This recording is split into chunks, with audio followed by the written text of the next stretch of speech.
मकरन्दाय भक्तजनमानसनिवासाय श्रीरामचन्द्राय नमोऽस्तु रामाय सलक्ष्मणाय दिव्यैर्यजस्वीर्याय नमोऽस्तु रुद्रेन्द्रयमानिने नमोऽस्तु चन्द्रार्कमणिभ्यः श्रीराम जय राम जय जय राम श्रीराम जय राम जय राम जय राम कृष्णाय वासुदेवाय हरे परमात्मने कृष्णप्रेषणाय गोविन्दाय नारायणं नमस्कृत्य नरं चैव नरोत्तमं देवीं सरस्वतीं व्यासं ततो जयमुदीरये।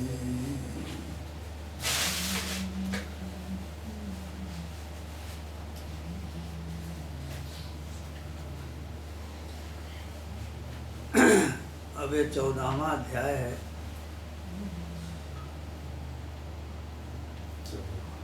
पहले के अध्याय में बतलाया कि अस्थावर और जंगम दो वस्तुएं हैं। जंगम है चलने फिरने वाले लोग, और अस्थावर जो अपनी जगह रुके हुए हैं। तो क्षेत्र और क्षेत्र के संयोग से ये उत्पन्न हुआ है, ये बतलाया वहाँ पर। एक क्षेत्र है वो यही शरीर है, और एक क्षेत्रज्ञ है इसके भीतर इसका जिसे ज्ञान है, यानी जीवात्मा और परमात्मा। तो क्षेत्रज्ञ को समझाने के लिए आगे बतला रहे हैं कि गुणों के संग से ही मनुष्य संसार के सत असत योनियों में जन्म लेता है, गुणों के संयोग से। और किस गुण से कैसे संग होता है, और गुण कौन कौन से हैं, कैसे बांधते हैं, इस प्रकार ये सब विस्तार पूर्वक कहने के लिए 14वां अध्याय आरंभ किया जा रहा है। श्री भगवान उवाचो परम भूयः प्रवक्ष्यामि ज्ञानानां ज्ञानमुत्तमं यद् ज्ञात्वा मुनयः सर्वे परां सिद्धिमितो गताः। अब भगवान बोले कि अर्जुन, मैं पुनः ज्ञानों में भी उत्तम परम ज्ञान को तुमसे कहूँगा, जिसको जानकर सब मुनिजनों ने देह बंधन से मोक्ष सिद्धि प्राप्त कर लिया। वो ज्ञान अब हम बताने जा रहे हैं।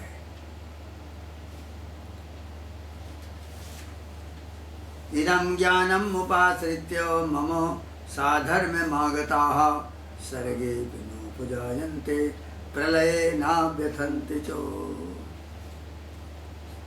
इस ज्ञान को आश्रय अपना आप बना लें तो मेरे साधर्म्य को प्राप्त हुए लोग सृष्टि के होने पर भी उत्पन्न नहीं होते, और प्रलय काल में व्यथित होकर के लीन नहीं होते, बड़े सुखपूर्वक बने रहते हैं। वो ज्ञान अब मैं बतला रहा हूँ। मम योनिर्महद् ब्रह्म तस्मिन् गर्भं ददाम्यहं संभवा सर्वभूतानां ततो भवति भारतो। हे भारत, महद ब्रह्म ही मेरी योनि है। महद जो ब्रह्म है उसी से मेरी वो योनि है, उसमें ही मैं गर्भ स्थापित करता हूँ, उसी से सब भूतों की उत्पत्ति होती। मम योनिर्महद् ब्रह्म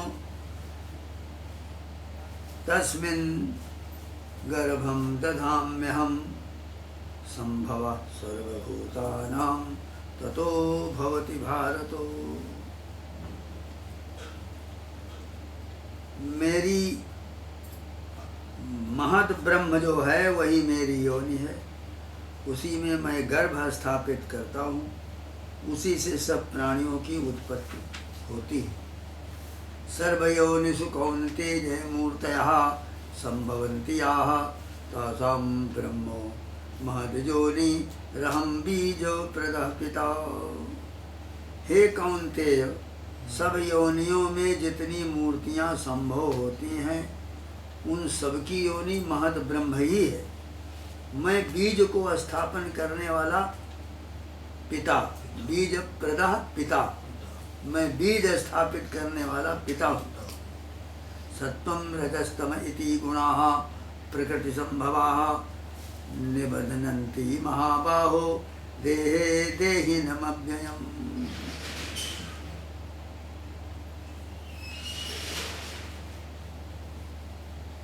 सत्वं रजः तमः इति गुणा प्रकृति संभवा।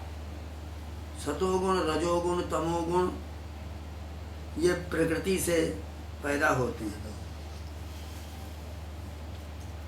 उनमें सत्वगुण निर्मल होने के कारण प्रकाशक और सुख का व्यंजक है। हे अनघ निष्पापो महाबाहो निबध्नन्ति महाबाहो देहे देहिनमव्ययम्। वो इस जीव को सुख संग और ज्ञान संग से बांधता है। कहते हैं कि उनमें सत्वगुण निर्मल होने के कारण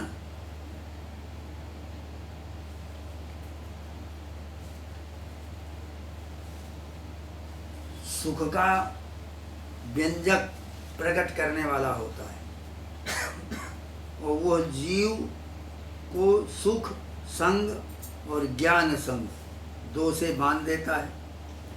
तत्र सत्वं निर्मलत्वात् प्रकाशकमनामयम् सुख संगेन बदनाति ज्ञान संगेन चानघो। हे अनघ निष्पाप, वो इस जीव को सुख संग और ज्ञान संग से बांधता है। रजो रागात्मकं विद्धि तृष्णा संग समुद्भवम् तन्निबध्नाति कौन्तेयो कर्म संगेन देहिनाम्।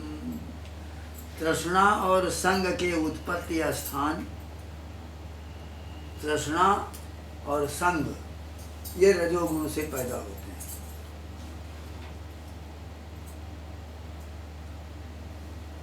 वो देही को कर्म के संग में बांधते हैं।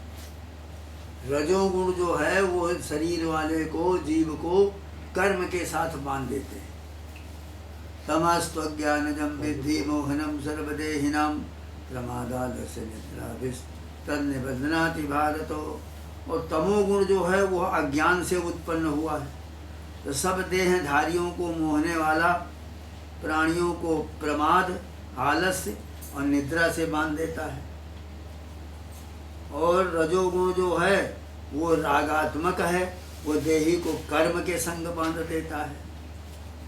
और जो सत्वगुण है वो प्रकाशक है, अनामय है, सुख का देने वाला है, वो ज्ञान संग से बांध देता है। तीन चीजें अलग अलग। सतोगुण की अधिकता से ज्ञान की प्राप्ति होती है, रजोगुण की अधिकता से कर्म संग के संग में लग जाता है, और तमोगुण की अधिकता से प्रमाद होता है, आलस्य होता है, निद्रा होती है। सत्वं सुखे संजयति रजः कर्माणि भारतो ज्ञानमावृत्यतु तमः प्रमादे संजयत्युतो। हे भारत, सतोगुण जीव को सुख में लगाता है, रजोगुण कर्म में लगाता है, और तमोगुण ज्ञान को आवृत करके उसको प्रमाद में बांध देता है। यही तीन खेल प्रतिदिन आपके सबके साथ हो रहे हैं। सतोगुण, रजोगुण, तमोगुण। रजस्तमश्चापि भूय सत्वं भवति भारतो रजा सत्वं तमश्चैव तमा सत्वं रजस्तथा। रजोगुण और तमोगुण को दबा करके सतोगुण जब होता है और बढ़ता है तो अपना कार्य करने में समर्थ होता है। इसी प्रकार सतोगुण तमोगुण को दबा करके रजोगुण बढ़ता है तो अपना कार्य करता है, कर्म में लगाता है। और सतोगुण रजोगुण को दबाकर जब तमोगुण बढ़ता है तो वो अपना कार्य करता है, प्रमाद होता है, आलस्य होता है, निद्रा होती है। सर्वद्वारेषु देहेषु प्रकाश उपजायते ज्ञानम जदा तदा विद्यात् विवृद्धम सत्वमित्युतो। जिस समय इस देह में अंतःकरण और इंद्रियों में प्रकाश ज्ञान उत्पन्न होता है उस समय सतोगुण की वृद्धि होती है। जब आप कथा सुन रहे हैं और मन उसमें लगा और एक लाइन मिल गई तो सतोगुण की वृद्धि है, ऐसा समझो। लोभः प्रवृत्तिरारम्भा कर्मणाम समस्प्रिया रजस्ये तानि जायन्ते विवृद्धे भरतर्षभो। और हे भरतर्षभ, रजोगुण की वृद्धि होने पर लोभ, प्रवृत्ति, कर्मों का आरंभ, अशांति और स्पृहा, निंदा, एक दूसरे की निंदा, ये चीज़ें पैदा होती हैं। उसी में आपका दिन बीत जाता है। इतनी बात बताने का मतलब है जब सतोगुण की वृद्धि हुई तब तो आप घर द्वार से निकल करके मंदिर में आ गए, कहीं अच्छे स्थान में चले गए, लेकिन क्लबों में नहीं, अच्छे जगह पर आ गए जहाँ सत्संग है, जहाँ धार्मिक वातावरण है, वहाँ आ गए। और जिस समय पर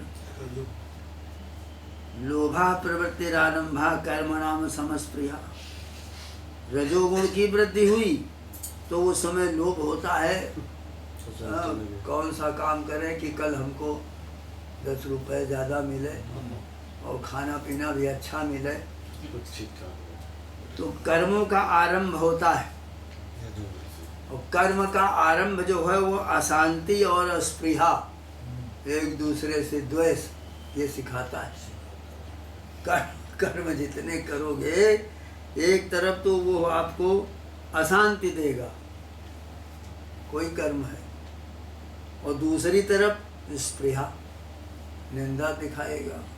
फलाना आदमी हमसे आगे बढ़ गया, हमारे साथ था और यहीं बैठे रह गए, ये स्पृहा हो गई। फला व्यक्ति इस जगह पहुंच गया और हम इसी जगह रह गए, कल इतना पैसा लिया था और सब इस काम में खर्च हो गया, इतना और हो जाए तो थोड़ा पूरा हो जाएगा। इस तरह की बातें जो पैदा होती हैं ये दिन भर हो रही हैं बातें। अब ये विषय बाहर का और मानसिक नहीं आया, अब प्रैक्टिकल बिल्कुल आज आप क्या कर रहे हैं और दिन भर आप क्या किए हैं, अब रात भर क्या करेंगे, उसको बतला रहे हैं। रजोगुण की वृद्धि जिस समय है तो लोभ वाले प्रवृत्ति और कर्मों का आरंभ, अशांति, ये चिन्ह पैदा होते हैं। महान धन के प्राप्त करने के लिए प्रतिक्षण जो बढ़ती हुई अभिलाषा है उसका नाम है लोभ। अपने विषय की प्राप्ति से भी निवृत्त न होने वाली इच्छा, ये भी लोभ है। निरंतर प्रयत्न करते रहना, अधिक धनव्यय और प्रयत्न साध्य, परिश्रम साध्य, कामना परक, निषिद्ध, लौकिक, घर के विषय में, व्यापार के विषय में, कर्मों में उद्यम उद्योग करना, यही उद्योग है। अप्रकाशो प्रवृत्तिश्च प्रमादो मोह एव च तमस्यैतानि जायन्ते विवृद्धे कुरुनन्दनो। तमोगुण की ही वृद्धि होने पर अप्रकाश, अप्रवृत्ति, प्रमाद होता है, मोह होता है, ये चिन्ह पैदा होते हैं। तो यदा सत्ते प्रवृद्धे तो प्रलयं यान्ति देहभृतो तदोत्तम विदाम लोकान अमलान प्रतिपद्यते। जब देहधारी जीव सतोगुण की प्रवृद्धि होती है और उस समय यदि मृत्यु को प्राप्त होता है और उस समय सतोगुण की वृद्धि थी तो वो हिरण्यगर्भादि की उपासना करने वालों के अमल निर्मल दिव्य लोकों को प्राप्त होता है। तब अच्छे कर्म करने वाले लोग जहाँ जाते हैं वो मरने वाला आदमी वहाँ जाता है जब सतोगुण की वृद्धि रहती है। रजसे प्रलयं गत्वा कर्म संगी सुजायते तदा प्रलीनस्तमसि मूढ़यो ने सुजायते। और रजोगुण की वृद्धि जब रहती है और उस समय आपकी मृत्यु हुई तो वो देहधारी जीव कर्मासक्त जीवों में उत्पन्न होता है, जो कर्म में अत्यंत आसक्त है रात दिन, उसी घर में पैदा होगा जब। और तमोगुण की प्रवृत्ति में मृत्यु को प्राप्त हुआ जीव पशु आदि मूढ़ योनियों में जन्म लेता है।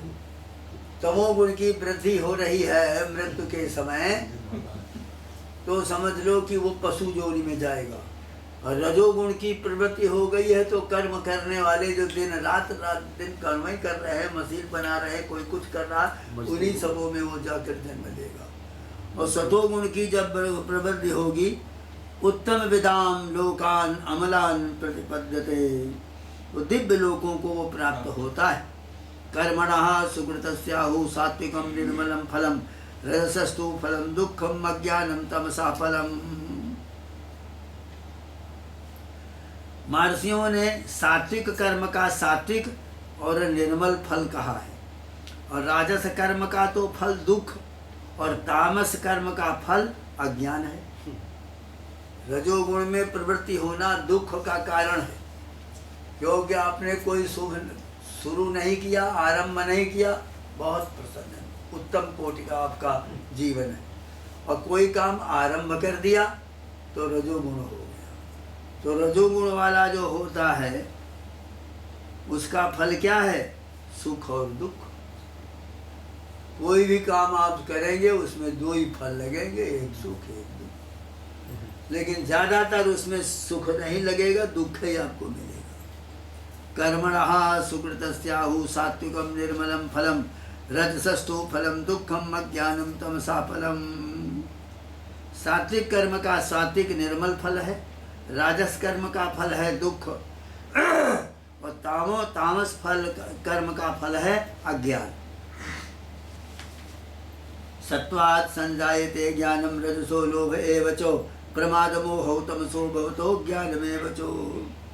सत्व गुण से ज्ञान उत्पन्न होता है। जितना सत्संग कर रहे हो, यदि सतोगुण है भीतर तो वो वस्तु आपको अच्छी लगेगी, उसको ग्रहण करोगे, याद रहेगी। और यदि रजोगुण है तो सुन तो लोगे, मन उसमें नहीं लगेगा। लेकिन कोई काम आरंभ करने की इच्छा होगी जिसका फल दुख है। और तमोगुण जो पैदा होगा तो उस समय प्रमाद होगा, मोह ज्यादा होगा, यही होगा, और अज्ञान रहेगा। तो ऊर्ध्वं गच्छन्ति सत्त्वस्था मध्ये तिष्ठन्ति राजसा जगन्ये गुणवृत्तस्था अधो गच्छन्ति तामसा। अब कह रहे हैं कि सतोगुण में स्थित पुरुष ऊपर के लोकों में जाता है, और रजोगुण में स्थित जो है वो मध्य के लोकों में जाता है, और पश्चात भावी निकृष्ट तमोगुण के आचरण में स्थित पुरुष अधो लोकों को, नीचे के अधो लोकों को वो जाता है। नान्यम गुणे व्याकर्तारम यदा दृष्टानुपश्यति गुणे दृश्ये परम वेत्ति मदभावम सोधिगच्छति। जब दृष्टा यानी देखने वाला सतोगुण रजोगुण तमोगुण इन तीन गुणों के अतिरिक्त अन्य किसी को करता नहीं देखता और गुणों से परे क्षेत्रज्ञ को जानता है, वो मेरे स्वरूप को प्राप्त हो जाता है। गुणाने तानति त्यत्रीन देहि देह समुद्भवान जन्म मृत्यु जरा दुःखैर्विमुक्तो मृतमश्नुते। यह देही जो जीवात्मा है, देह की उत्पत्ति का जो बीज है, सतोगुण रजोगुण तमोगुण, इन तीन गुणों को पार करके जन्म मृत्यु और वृद्धावस्था इन दुखों से विमुक्त होकर अमृतत्व को प्राप्त हो जाता है। अर्जुनोवाच कैर्लिङ्गैस्तेन गुणानेतानतीतो भवति प्रभो किमाचारः कथम चैतान स्त्रीन गुणान अतिवर्तते। अर्जुन ने कहा प्रभु ये सत्वाद जो 3 गुणों से अतीत हुआ पुरुष किन किन लक्षणों से युक्त होता है, ये भी आप बताइए। उसका क्या आचरण होता है, वो किस प्रकार अर्थात किस उपाय से 3 गुणों से अलग होता है। तब भगवान कह रहे हैं प्रकाशंच प्रवृत्तिंच मोहमेव च पांडवो न द्वेष्टि संप्रवृत्तानि न निवृत्तानि कांक्षति।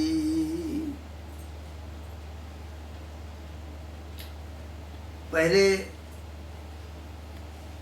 दूसरे अध्याय में स्थित प्रज्ञस्य का भाषा ये बतलाया था और ये भी कहा था कि प्रजहात जदा कामान, जब सारी कामनाएं भीतर से चली जाती।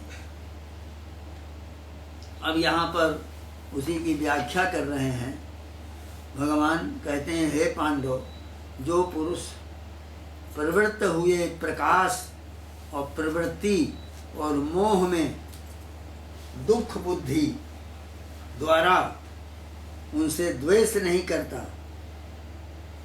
प्रकाश प्रवृत्ति और मोह, एक है प्रकाश ज्ञान और एक है प्रवृत्ति रजोगुण और एक है मोह तमोगुण। इनमें दुख बुद्धि द्वारा द्वेष नहीं करता है। इन तीनों गुणों से द्वेष करना चाहिए और निवृत्त होकर प्रकाश प्रवृत्ति मोह में सुख बुद्धि द्वारा उनकी आकांक्षा नहीं करता, तब उसे गुणातीत कहते हैं। अब ये गुणातीत हो गया। उदासीन वदासीनो गुणैर्जो न विचाल्यते गुणा वर्तन्त इत्येवं जो वतिष्ठति नेंगते। जो पुरुष उदासीन के समान स्वरूप में आसीन स्थित रहकर गुणों के द्वारा चलायमान नहीं होता। क्यों? गुणा वर्तन्त इत्येवं जो वतिष्ठति नेंगते। गुण ही गुणों में रहते हैं ऐसा समझकर अपने स्वरूप में वह स्थित है, गुणों में नहीं जाता, वो गुणातीत कहा जाता है। सम दुख सुखा स्वस्था समलोष्टास्म कांचना तुल्य प्रिया प्रियो धीरा तुल्य निंदात्म संस्तुति ही। जो पुरुष दुख और सुख में समान अपने को रखता है और अपने स्वरूप में स्थित होता है और मिट्टी और ढेला और पत्थर और सोने में समान दृष्टि रखता है, प्रिय और अप्रिय के प्रति समान धैर्यवान रहता है, अपनी स्तुति और निंदा में समान है, उसको गुणातीत कहते हैं। मानापमानयोस्तुल्ये तुल्यमित्यादि पक्षयो सर्वारम्भ परित्यागी गुणातीता समुच्यते। अब यहाँ कह रहे हैं मानापमानयोस्तुल्यः, जो मान और अपमान में समान है, मित्र और शत्रु दोनों ही पक्षों में समान बुद्धि है, संपूर्ण आरंभ जो करने वाले काम होते हैं उनका जो त्याग कर देता है उसको गुणातीत कहते हैं। माम च यो व्यभिचारेण भक्ति योगेन सेवते सा गुणान समतीते तान ब्रह्म भूजाज कल्पते। और जो पुरुष अव्यभिचारी, व्यभिचार से रहित जो भक्ति है, किसी प्रकार की कामना, ये व्यभिचार है। भक्ति कर रहे दिन भर राम राम राम राम राम राम राम रट रहे कि हमको रोटी मिल जाए खाने को, कपड़ा अच्छा मिले और घर अच्छा मिल जाए, प्रभु ऐसी कृपा कर दो ये बीमारी हट जाए। तो इस प्रकार से करने वाले व्यभिचारी हैं। तो अब व्यभिचारी भक्ति जो कोई भी बदले में कुछ फल नहीं चाहता है, उससे मेरा सेवन करता है, वो इन गुणों का अच्छी प्रकार से उल्लंघन करके मोक्ष पाने के योग्य हो जाता है। मांचयो व्यभिचारेण भक्ति योगेन सेवते सा गुणान समतीते तान ब्रह्म भूजाय कल्पते। ब्राह्मणो हि प्रतिष्ठाहम् अमृतस्याव्ययस्य च शाश्वतस्य च धर्मस्य सुखस्यैकान्तिकस्य च। क्यों? मैं अव्यय हूँ, अविनाशी हूँ, अविकारी हूँ और नित्य धर्म स्वरूप सुख स्वरूप अव्यभिचारी ब्रह्म की प्रतिष्ठा, मेरा स्वरूप ये। ब्राह्मणो हि प्रतिष्ठा मामृतस्याव्ययस्य च शाश्वतस्य च धर्मस्य सुखस्यैकान्तिकस्य च।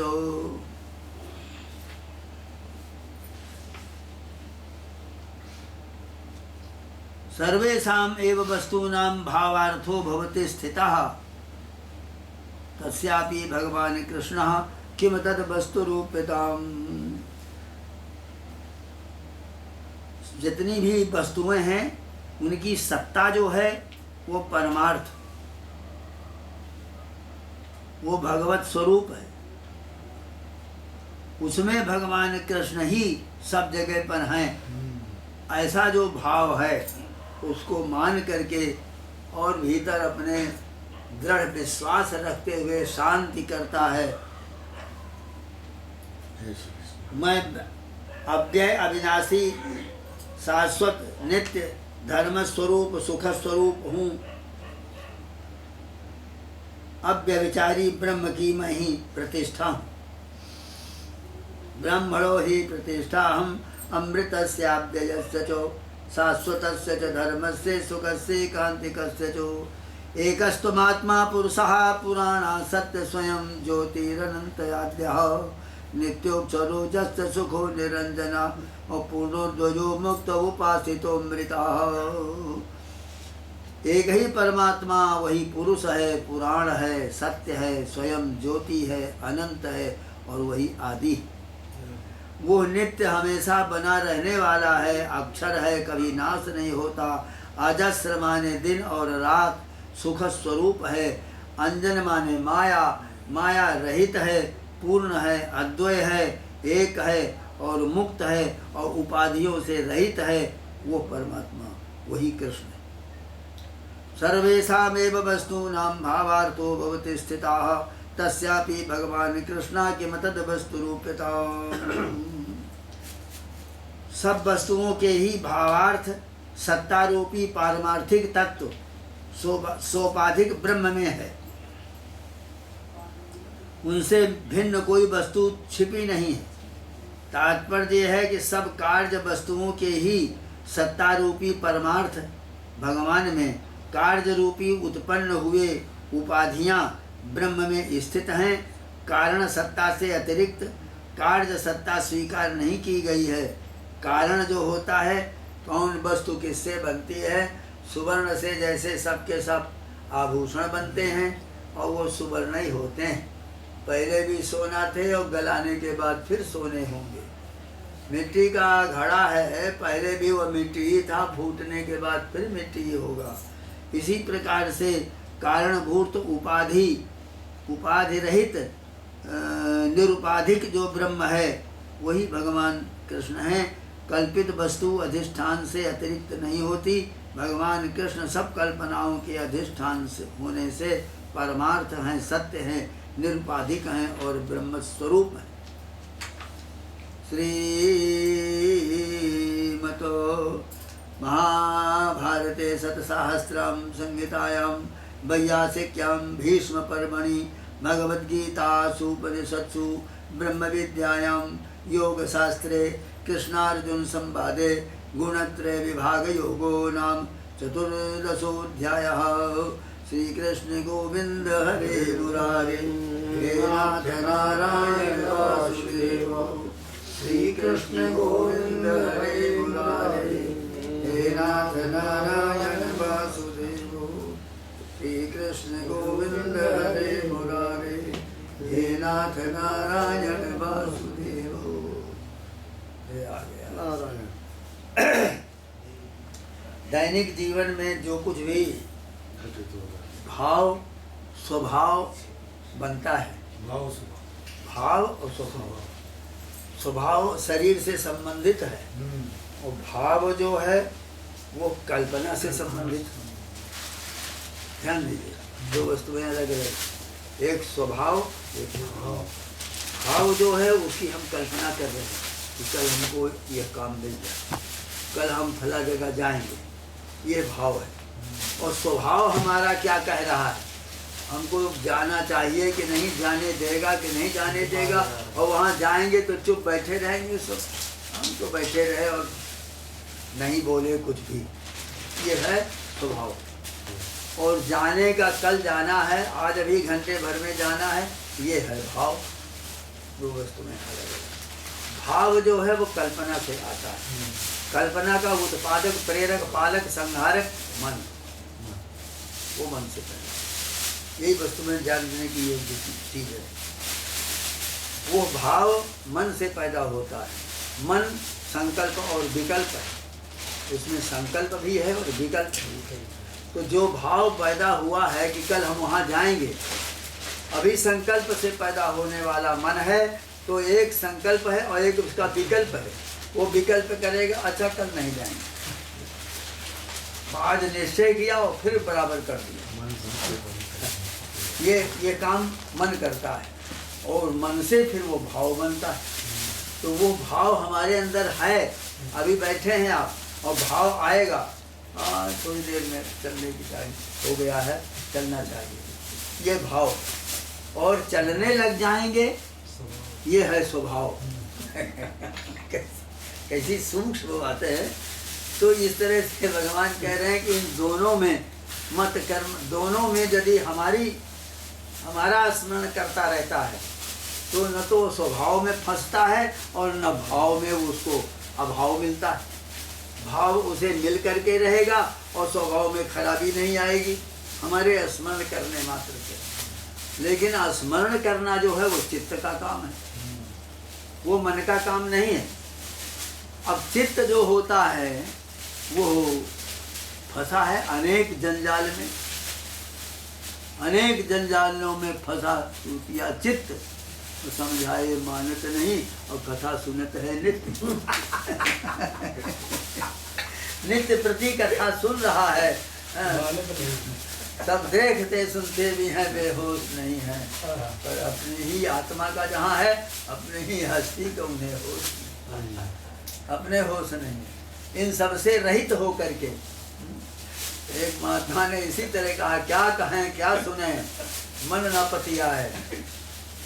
4 चोर 14 भैंसी और कौवा हमसे। यह अज्ञान रूपी कौवा जो है, 5 ज्ञानेंद्री, 5 कर्मेंद्री, मन बुद्धि चित्त अहंकार, ये 14 भैंसी हैं। इनको वो खींचे और खदेड़े चला जा रहा है, और क्या कहे और क्या सुने, क्या तुमको हम सिखावें और बतावें। यही हम फंसे हुए पड़े हैं, बार बार एक इसको हटाते, वो हटता नहीं है। हर प्रयत्न कर रहे हैं उसके हटाने के लिए, फिर भी वो नहीं हटता। क्यों? काम एष क्रोध एष रजो गुण समुद्भवा महातनो महापापमा विद्ये न मिह वैरिणम। पहले कह गए कि काम एष क्रोध एष, काम और क्रोध ये बहुत ही बैरी हैं, शत्रु हैं। महासनो महापापमा, महान असन करने वाले, न मालूम कितना ही भोजन कर डालें, खा जाएं, इनका कोनो आदि अंत नहीं है। ये अरबों खरबों और अनंत अनंत रुपया पैसा और सत्ता और सबको ये हजम कर सकते हैं, ऐसे ये होते, उसका नाम है काम। और क्रोध वो विघातक है उसका। क्रोध आ गया तो तमोगुण हो गया, अज्ञान हो गया, तो फिर उसी में वो फंसा देता है। जब फंसा देगा तो हम फिर बंध गए कर्म में। आरंभ नहीं किया, जीवन भर ऐसे बैठे रहे, कुछ नहीं किया, बड़े अच्छे रहे, सुखपूर्वक हम इस शरीर को छोड़ करके आगे जा सकेंगे। और यदि आरंभ कर दिया तो पानी भरना भी आरंभ है, पानी का पंपा लगाना भी आरंभ है, सोने का आरंभ किया, खाने का आरंभ किया, नहाने का आरंभ किया, घूमने का आरंभ किया, ये सब आरंभक कर्म है। तो आरंभक कर्म का योगी त्याग करें। कैसे त्याग करें? ये अभ्यास, सतु अभ्यास, उसका अभ्यास यही है, नित्य सत्संग और नित्य कुछ न कुछ स्वाध्याय अध्येतव्य, इसका नाम है स्वाध्याय। चाहे आधा श्लोक पढ़ो, लेकिन रोज आपको सुनने को मिले और पढ़ने को मिले। और नहीं यदि समय है तो रास्ता चलते जो पहले सुन चुके हो उसी का एक आध श्लोक कोई पढ़ लो। इतना अभ्यास करते रहोगे तो आगे चल करके कुछ सतोगुण आपके अंदर ठहरेगा, और सतोगुण में शरीर छूटेगा तो ऊर्ध्वलोक को जाएगा, रजोगुण में छूटेगा तो फिर वही इसी संसार में उन्हीं कर्मशील पुरुषों के घर में जन्म होगा, जहाँ पैदा होते ही 10-8 वर्ष से उनको काम में लगा दिया जाएगा। वो भी हमारे जैसे जीव हैं जो 8 के वर्ष के बच्चे होटलों में बर्तन मांज रहे हैं, न कोई पढ़ाने वाला, न लिखाने वाला है, न कुछ करने वाला है, ऐसे घर में पैदा हो। लेकिन ये बाहर से कहा नहीं जा सकता, इसकी हम दुहाई देकर न सरकार को कह सकते हैं, न किसी संस्थान को बोल सकते हैं, न उनके माता पिता को कह सकते हैं। वो रजोगुण में मृत्यु होने के बाद ही यहाँ पर आया है। आरंभक कर्मों में फंस गया तो वह नित्य दिन रात वो कर्म ही करेगा और कुछ लेबर का ही काम करेगा और उसके अंदर कोई भाव नहीं होगा। लेकिन सतोगुण वाले जो हैं वो कितने % लोग हैं जो बुद्धि और बौद्धिक उस पर जीवित रहते हैं, और कितने हैं जो तमोगुणी हैं, आलस्य में, प्रमाद में मस्त पड़े हुए हैं, अज्ञान रूपी अंधकार में, और जहाँ हैं उसी को बहुत मान रहे हैं, उसी की सुरक्षा रात दिन करने में लगे और लड़ते हैं, उसी के लिए मुकदमाबाजी भी करते हैं।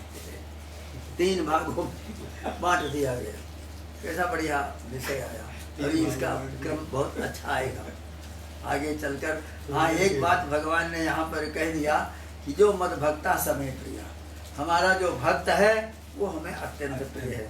यानी कर्म से, योग से भी बढ़ करके भक्ति का प्रकरण चल रहा है।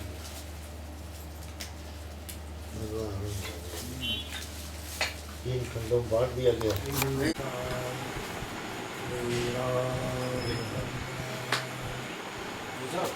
कृष्णाय वासुदेवाय हरे परमात्मने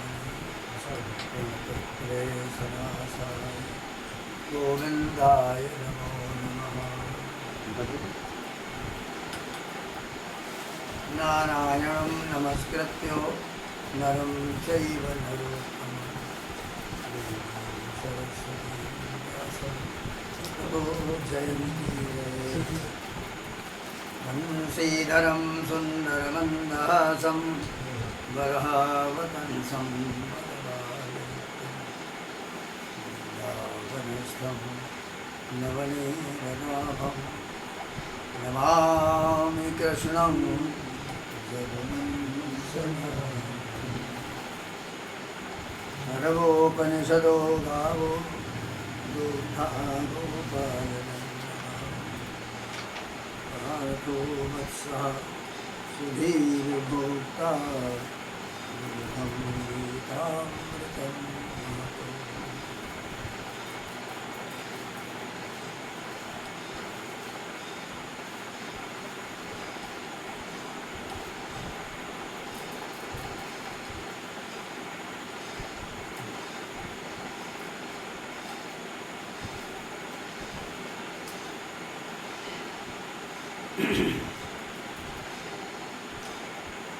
यावत् संजायते किंचित् सत्त्वं स्थावरजंगमम् क्षेत्रक्षेत्रज्ञ संयोगात् तद्विद्धि भरतर्षभ।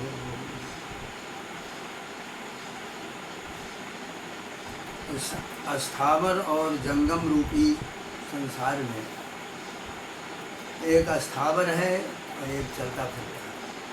जैसे नदियाँ बह रही हैं, आदमी भी चल रहे हैं, पशु पक्षी भी चल रहे हैं, और एक वृक्ष हैं, पहाड़ हैं जो वहीं पर स्थित। 2 तरह का ये जगत है। क्षेत्र और क्षेत्रज्ञ के संयोग से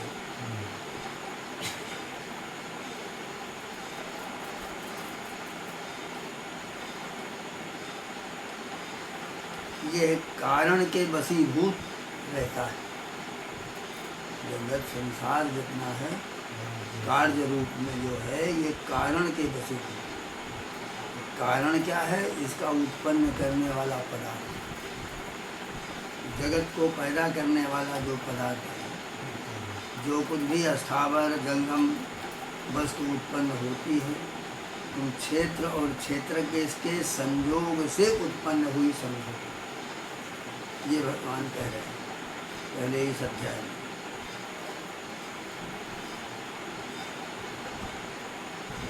क्षेत्र और क्षेत्रज्ञ का संयोग जो है वो ईश्वराधीन है, ईश्वर के अधीन है। ये देह और इसके द्वारा व्यवहार किया जाने वाला ये जगत ये दोनों परमात्मा के अधीन हैं। गुणों का संग ही इस पुरुष अथवा संसार के सत असत योनियों में जन्म लेने का कारण है। गुणों का संग, सतोगुण, रजोगुण, तमोगुण, जो गुण आपके शरीर में अधिक होगा उसी की सृष्टि होगी। ऊर्ध्वं गच्छन्ति सत्वस्था बता गए पहले। सतोगुण के योग से मरने के पश्चात ऊपर को जाते हैं, ऊपर के लोगों में, और मध्य तिष्ठन्ति राजसा, और रजोगुण के प्रभाव से मध्य में स्थित रहते हैं, और तमोगुण के प्रभाव से नीचे जाते हैं। तो नीचे कहाँ जाते हैं? पशु पक्षी आदिकों में जन्म लेना तमोगुण की अधिकता से, और रजोगुण की अधिकता से इसी जगत में आना रहना और कर्म कांड में लिप्त रहना, और उन्हीं घरों में जाना जहाँ दिन रात फुर्सत नहीं है मरने तक, और उन्हीं कामों में वो लगा हुआ है। और सतोगुण के प्रभाव से जो आ जाते हैं उनमें वैराग्य आता है, कुछ त्याग होता है, कुछ भगवत भक्ति आती है, उदारता आती है, भावना बनती है, भावुकता पैदा होती है, और धीरे धीरे वो भगवत स्मरण भी करते हैं, संग भी करते हैं, सत्संग करते हैं, गुरु कृपा उनको प्राप्त होती है, शास्त्रों की कृपाएं उनको प्राप्त होती हैं, और भगवान की भी कृपा उन्हें प्राप्त होती है। फिर आत्मा अजर अमर अछेद्य है, अभेद्य है, और वह आत्मा स्वयं व्यक्तवान ज्ञानवान बन करके और अपने में अहम भाव तत्त्वम असि, वो तुम ही हो, यह उसका अर्थ है। वो परमात्मा ब्रह्म जो है वो तुम ही हो। यह दृढ़ निश्चय फिर उस समय होने लगता है। तो इस अध्याय में अब आगे बतला रहे हैं, वक्षमाणमयम द्वाभ्याम अस्तुमन श्रोतॄणाम रुचि उत्पत्तये। 2 श्लोकों से स्तुति के प्रकरण बतला रहे हैं। भगवान कह रहे हैं, परम भूया प्रवक्ष्यामि ज्ञानानां ज्ञानमुत्तमं यद् ज्ञात्वा मनया सर्वे परां सिद्धिं गताः। भगवान कह रहे हैं, मैं पुनः फिर ज्ञानों में भी अति उत्तम परम ज्ञान को तुमसे फिर कहूँगा, जिसको जानकर तुम मुनिजनों के इस देह बंधन से मोक्ष संज्ञक परम सिद्धि प्राप्त कर सकोगे। इदं ज्ञानम् उपाश्रित्य मम साधर्म्यमागताः सर्वे किमोपजायन्ते प्रलये न व्यथन्ति चो। इस ज्ञान को, इसका आश्रय यदि हो जाए तो हमारे सामर्थ्य को वो योगी प्राप्त कर लेता है, और सृष्टि के होने पर भी उत्पन्न नहीं होता, और प्रलय काल में भी व्यथित लीन नहीं होता। जो बात अब मैं बतलाने जा रहा हूँ, इदं ज्ञानम उपाश्रित्य मम साधर्म्यमागताः, हमारे समान उसे ज्ञान हो जाता है। क्या है? मम योनिर्महत् ब्रह्म तस्मिन् गर्भं दधाम्यहं संभव सर्वभूतानां ततो भवति भारतो। हमारी ये योनि जो है, ये 14वां ही कल कहा था क्या? हाँ? हो गया 14 हो गया था, 14 हो गया। वही मैं सोच रहा हूँ बार बार दोहरा दिया गीत का, मुझे लग रहा है। नहीं, हम सोच रहे हैं कि तो वही बात आ गई। 15वां अध्याय हम ये सोच रहे 15वें अध्याय में भी यही चीज आ गई। 14 आ गया, हो गया, 14वां हो गया। हाँ, अब आ गया है 15वां। पूर्वाध्याये भगवता संसार बंध हेतून गुणान व्याख्याय तेषाम अत्ययन ब्रह्म भावो मोक्षो मत भजनेन लभ्यतो। पहले के अध्याय में संसार के बंधन के हेतु सत्व आदि 3 गुणों की व्याख्या करके ब्रह्म भाव मोक्ष प्राप्त होता है, ये बतलाया गया। जो पुरुष अव्यभिचारी भक्ति योग से मेरा सेवन करता है, जिस भक्ति में व्यभिचार नहीं है, वो 3 गुणों का अतिक्रमण करके ब्रह्म भाव को प्राप्त हो जाता है। ये इस अध्याय में बतलाएंगे। ब्रह्मणो ही प्रतिष्ठाहम अमृतस्याव्ययस्य चो शाश्वतस्य च धर्मस्य सुखस्य एकांतिकस्य चो। मैं अव्यय अविनाशी अमृत अधिकारी शाश्वत नित्य धर्म स्वरूप सुख स्वरूप अव्यविचारी ब्रह्म की प्रतिष्ठा हूँ। भगवान कह रहे हैं ऊर्ध्वमूलो मदः शाखा मस्वस्थम प्राहुरव्ययम छंदांसि यस्य पर्णानि यस्तं वेद स वेदविदो। कहते हैं ऊपर की जो मूल है, इसकी मूल जो है ऊपर को है, शाखाएं सब नीचे आई हुई हैं। छंद जो हैं वेद के मंत्र, इसके पत्ते हैं। संसार रूपी ये जो अस्वस्थ पीपल का पेड़ है, श्रुति स्मृतियाँ अविनाशी वही बतला रही हैं। ये वृक्ष इसी प्रकार का है कि इसकी जड़ ऊपर को है और सब शाखाएं नीचे की ओर हैं।